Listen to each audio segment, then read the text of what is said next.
as workers' mechanics.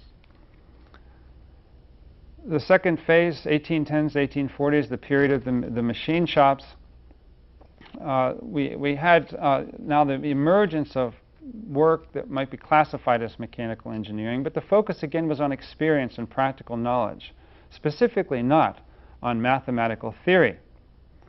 As Monty Calvert writes, quote, "The shop became in effect the repository of all knowledge about mechanical problems, because interest in mechanical theory was not as great as interest in the solving of practical problems."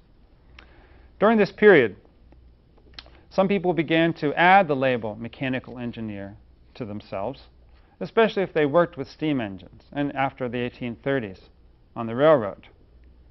As David Noble writes, quote, "The early mechanical engineers were skilled mechanics who had worked their way up to become shop managers or owners of their own shops."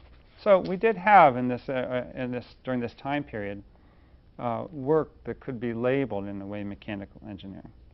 But, as Ida Chronakis writes, quote, "Although an occasional individual in the 1840s, the end of the second period, might refer to himself in advertisements as a civil and mechanical engineer, and a few brave souls might even use the title mechanical engineer, it was in the 1850s, in the supervision of railroad machinery, that it first came into general usage.